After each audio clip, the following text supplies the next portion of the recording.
গতকাল রাত ১২টার সময় হঠাৎ করেই আমার সিঙ্গারা খেতে ইচ্ছে করে। আর এত রাতে তো সিঙ্গারা কোথাও পাওয়া যাবে না, দোকানপাট সবকিছু বন্ধ। তো ভাবলাম যে বাসাতেই ঝটপট করে সিঙ্গারা বানিয়ে নেই। আর এত রাতে আমার ক্রেভিংস উঠছে যে না খেয়েও আমি থাকতে পারি না। যখন যেটা ইচ্ছে করে তখন ওইটাই আমার খেতে হয়। তো কি আর করব, ঝটপট করে সবকিছু রেডি করে এখন আমি সিঙ্গারা বানাইতে বসে পড়লাম। এজন্য ফার্স্টে কড়াইতে দিয়ে দিলাম একটু তেল, এরপরে দিয়ে দিলাম জিরার ফোড়ন, সাথে দিয়ে দিলাম তেজপাতা আর 2টা শুকনো মরিচ দিয়ে এখন আমি এটাকে ঝটপট করে একটু ভেজে নিচ্ছি। সিঙ্গারার আসল মজা হচ্ছে সিঙ্গারার পুর তৈরি করা। তো আমি সিঙ্গারার পুরটাই জাস্ট একটু ভালো করে তৈরি করার চেষ্টা করছি। হঠাৎ করেই যখন রাতে এরকম হুটহাট খেতে ইচ্ছে করে তখন কেমনটা লাগে বলেন? আমার মতো কি আপনাদেরও এমন হয়? যদি হয়ে থাকে তাহলে কমেন্ট করে জানাবেন। আর এই পেঁয়াজ ভাজার উপরে আমি দিয়ে দিলাম পেঁয়াজ রসুন বাটা আর দিয়ে দিলাম গরম মশলা দিয়ে আবারও একটু ভালো করে এটাকে নেড়ে চেড়ে ভাজা ভাজা করে নিচ্ছি যেন পেঁয়াজ রসুনের কোনো স্মেল না আসে। এখন এটা নিচ দিয়ে একটু লেগে লেগে যাচ্ছিল, যে কারণে আমি অল্প পরিমাণ পানি দিয়ে নিলাম, দিয়ে আবারও এটাকে একটু ভালো করে নাড়াচাড়া করে নিচ্ছি। এখন আমি এর উপর দিয়ে দিলাম জিরার গুঁড়া, ধনিয়ার গুঁড়া, হলুদের গুঁড়া সবকিছু দিয়ে ভালো করে একটু মিশিয়ে নিচ্ছি। আসলে সিঙ্গারার পুরটাই হচ্ছে আসল। সিঙ্গারার পুর যত টেস্টি হবে সিঙ্গারা খেতেও তত মজা লাগবে। এই জন্য পুরটা টেস্টি করার জন্য কিন্তু সবগুলো মশলাই এখানে কম বেশি ব্যবহার করতে হবে। আর আমি কিন্তু আজকে জীবনে প্রথম সিঙ্গারা বানাইলাম। আমি কিন্তু আজকে ফার্স্ট টাইম সিঙ্গারা বানালাম, এই জন্য সিঙ্গারার শেপটা আমি খুব একটা ভালো নিয়ে আসতে পারিনি। আপনারা দেখে প্লিজ কেউ হাসাহাসি করবেন না। তো আপনাদের সাথে কথা বলতে বলতে এখন আমি এর মধ্যে দিয়ে দিলাম আগে থেকে কুচি করে রাখা আলুগুলোকে সুন্দর করে কেটে ধুয়ে পরিষ্কার করে রেখেছিলাম। এখন সেই আলুটাই আমি ব্যবহার করলাম। আর এখন একটু পর পর আমি ঢাকনা দিয়ে ঢেকে দিচ্ছি, দিয়ে এভাবে এখন আমি সিঙ্গারার পুরটাকে রেডি করব। এখন এই সিঙ্গারার পুরের মধ্যে দিয়ে দিলাম আমি পরিমাণ মতো পানি। আর আপনারা কিন্তু একটা জিনিস খেয়াল করেননি যে আমি এখানে একটা আসল উপকরণ দিতে ভুলে গিয়েছি, আর সেটা হচ্ছে লবণ।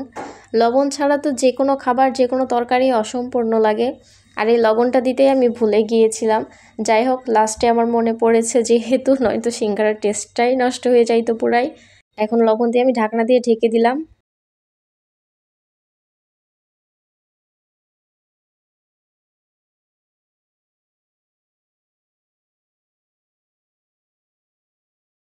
এই তো মাঝে মধ্যে ঢাকনা উঠিয়ে আবারও নাড়াচাড়া দিয়ে এভাবে আমি সিঙ্গারার পুরটাকে একদম রেডি করে রাখলাম। এখন আমি সিঙ্গারার পুরটাকে এক সাইডে নামিয়ে রাখছি। আর এখন আমি সিঙ্গারার ডোটাকে তৈরি করব। এজন্য প্রথমে আমি নিয়ে নিলাম কালিজিরা। এখন এর মধ্যে দিয়ে দিচ্ছি রুলি ময়দা। এগুলো দিয়ে এর উপর আমি হালকা করে একটু তেল দিয়ে নিব। হালকা না, মোটামুটি একটু ভালোই পরিমাণে তেল দিয়ে নিব। নিয়ে এই ডোটাকে আমি আগে একটু মেখে নিব। আমি কিন্তু আবারও আপনাদেরকে বলছি যে আমি এর আগে কখনো বানাইনি। যদি কোনো ভুল হয়ে থাকে তাহলে আপনারা একটু ক্ষমা দৃষ্টিতে দেখবেন। এরপর আমি অল্প অল্প করে পানি দিয়ে মেখে নিলাম। সিঙ্গারার ডোটাকে একদম পারফেক্টভাবে তৈরি করতে পেরেছি আলহামদুলিল্লাহ। এখন এই সিঙ্গারাটা জাস্ট বানানোর পালা। এখানে আমাকে মা একটু হেল্প করছিল, কিন্তু আমরা বাসায় আগে কেউ কখনোই সিঙ্গারা বানিয়ে খাইনি। সবসময় বাজারের দোকান থেকেই কিনে খাওয়া হয়।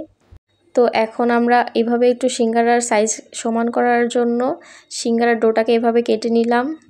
এখন জাস্ট এটাকে বেলে নিব, নেওয়ার পরে এটাকে সিঙ্গারা বানাবো। তো এই রুটিটা আবার একটু বড় হয়েছিল সাইজে, যে কারণে সিঙ্গারার রুটিটাকে আমি মাঝখান দিয়ে 2টা করে নিলাম। এখন এটা দিয়ে শুধু সিঙ্গারা বানানোর পালা।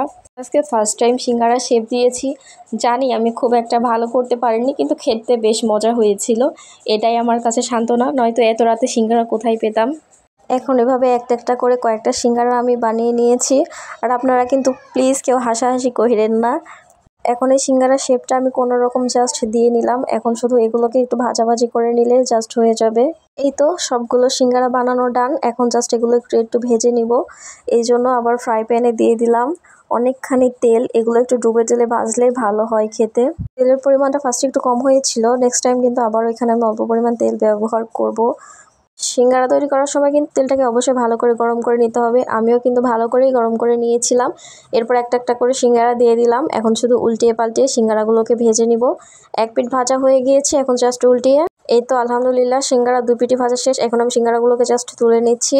তো মাশাআল্লাহ খেতে কিন্তু দারুণ হয়েছিল। আর আমার ভিডিওটা আপনাদের কাছে কেমন লেগেছে অবশ্যই কমেন্ট করে জানাবেন। এখনকার মতো বিদায় নিচ্ছি।